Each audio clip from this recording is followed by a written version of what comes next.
সম্মানিত ভাতা প্রত্যাশী বন্ধুরা, আশা করি সকলে ভালো রয়েছেন। কেননা আপনাদের কিন্তু ভাতার টাকা দেওয়া শুরু হয়ে গেছে। ইতিমধ্যে অনেকেই কিন্তু ভাতার টাকা পেয়েছেন এবং কারা পাবেন, বিশেষ করে যারা শিক্ষা উপবৃত্তি ভাতা রয়েছে এবং প্রতিবন্ধী ভাতা রয়েছে, তারা কবে পাবেন এবং কোন বিষয়গুলো ফলো করতে হবে এবং যারা পাননি তারা কবে পাবেন। তো সেই বিষয় নিয়ে জানাবো আজকের এই ভিডিওতে। সেজন্য ভিডিওটি অত্যন্ত গুরুত্বপূর্ণ হতে চলেছে। এইজন্য আপনাদের কাছে অনুরোধ করব, যারা এই চ্যানেলে নতুন দর্শক বন্ধু রয়েছেন তারা অবশ্যই আমাদের চ্যানেলটিকে সাবস্ক্রাইব করে পাশে থাকা বেল আইকনটি অলে ক্লিক করে রাখবেন প্রত্যেকটি ভিডিও নোটিফিকেশনগুলো সবার আগে পাওয়ার জন্য। কেননা আমরা এই চ্যানেলে কিন্তু ভাতা রিলেটেড আপডেটগুলো সবার আগে এবং সঠিক ইনফরমেশন সহ কিন্তু আমরা আপনাদের মাঝে তুলে নিয়ে আসি। আর আপনারা ইতিমধ্যে জানেন যে আমাদের কথা অনুযায়ী কিন্তু আপনারা আপনাদের যে মাতৃত্বকালীন ভাতা সেটির টাকা কিন্তু ইতিমধ্যে পেয়ে গিয়েছেন এবং এর পাশাপাশি কিন্তু আপনাদের যে বিধবা ভাতা সেটিরও কিন্তু বেশ কিছু টাকা পরিশোধ করা হয়েছে এবং সেগুলো ধীরে ধীরে পরিশোধ করা হবে। তো সেই বিষয় নিয়ে আজকের ভিডিওতে জানাবো না। আজকের ভিডিওতে মূলত জানাবো যে প্রতিবন্ধী এবং যে শিক্ষা উপবৃত্তি ভাতা রয়েছে সেই ভাতাটি আপনারা আসলে কবে পাবেন। তো বন্ধুরা, ইতিমধ্যে কিন্তু সবথেকে বেশি যে কাঙ্ক্ষিত বিষয়টি রয়েছে সেটি হচ্ছে শিক্ষা উপবৃত্তি ভাতা। সেটি নিয়ে আগে একটু আলোচনা করি। কারণ শিক্ষা উপবৃত্তি যে ভাতাটি রয়েছে সেটি কিন্তু ঈদের আগে দেওয়া হয়নি। কেননা এর আগে কিন্তু ঈদের আগে আপনার যে বয়স্ক ভাতা, বিধবা ভাতা থেকে শুরু করে সকল ভাতা দেওয়া হয়েছিল আমাদের কথা অনুযায়ী, এবং আমরা জানি যে কখন দিবে সেই বিষয়টা আমরা জানিয়েছিলাম। তো সেই অনুযায়ী কিন্তু সকলে ভাতার টাকাগুলো আসলে পেয়েছেন এবং পরবর্তীতে কিন্তু আপনারা মাতৃত্বকালীন এবং শিক্ষা উপবৃত্তি ভাতা কিন্তু পাননি। তো তারই ধারাবাহিকতায় আপনারা এখন কিন্তু বেশ কয়েকদিন থেকেই কিন্তু মাতৃত্বকালীন ভাতাগুলো অলরেডি দেওয়া হয়ে গিয়েছে। যারা ভাতার আওতাধীনের মধ্যে রয়েছে তারা কিন্তু ভাতার টাকাগুলো ইতিমধ্যে পেয়ে গিয়েছে এবং শুধু শিক্ষা উপবৃত্তি ভাতাটি পায়নি। শিক্ষা উপবৃত্তি ভাতা আপনারা জানেন যে বাংলাদেশ সরকার কিন্তু বিভিন্ন রকম প্রজেক্ট হাতে নিয়েছে, এই জন্য একটু সময় লাগছে। তবে আশা করছি ঈদের আগে আপনারা শিক্ষা উপবৃত্তি টাকাগুলো পাবেন। আপনারা একটু ধৈর্য ধরবেন এবং আমাদের চ্যানেলের সঙ্গে থাকবেন, তাহলে সবগুলো আপডেট আপনারা জানতে পারবেন। আর যারা এখনও শেয়ার করেনি তারা অবশ্যই একটু আমার চ্যানেলটি শেয়ার করে দিন আর ভিডিওতে একটা লাইক দিয়ে দিন। আর মূলত প্রতিবন্ধী ভাতার বিষয় যেটি রয়েছে সেটি হচ্ছে প্রতিবন্ধী ভাতা কিন্তু এর আগে বলা নিয়ম অনুযায়ী বা বলার পর কিন্তু আপনারা প্রতিবন্ধী ভাতার টাকাগুলো আসলে সবাই পেয়ে গিয়েছিলেন।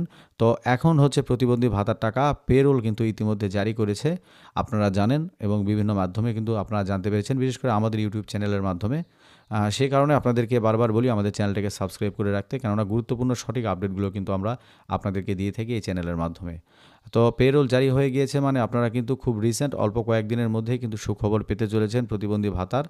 আর বিশেষ করে আমাকে অনেকে কমেন্ট করে যে ভাই আমরা ভাতা পাইনি, আসলে কেন ভাতা পাননি বা কতদিন থেকে ভাতা পাননি সেই বিষয়গুলো আমাদেরকে একটু কমেন্ট করে জানাবেন, তাহলে আমরা কিন্তু আপনাদের জন্য সঠিক ইনফরমেশনগুলো এবং আপনাদেরকে হেল্প করার চেষ্টা করব। সেখানে আমাদের আরও দর্শক বন্ধুরা কমেন্টে যুক্ত হন, সেখানে তারাও কিন্তু আপনাদেরকে সঠিকভাবে কিন্তু আপনাদেরকে হেল্প করার চেষ্টা করবে। তো বন্ধুরা, আজকের ভিডিওটি বেশি বড় করব না, ভিডিওটি এই পর্যন্ত রাখছি। দেখা হবে পরবর্তী আরও একটি গুরুত্বপূর্ণ ইনফরমেশনমূলক ভিডিও নিয়ে। ততক্ষণ পর্যন্ত সকলে ভালো থাকবেন, সুস্থ থাকবেন। ধন্যবাদ।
বাবা!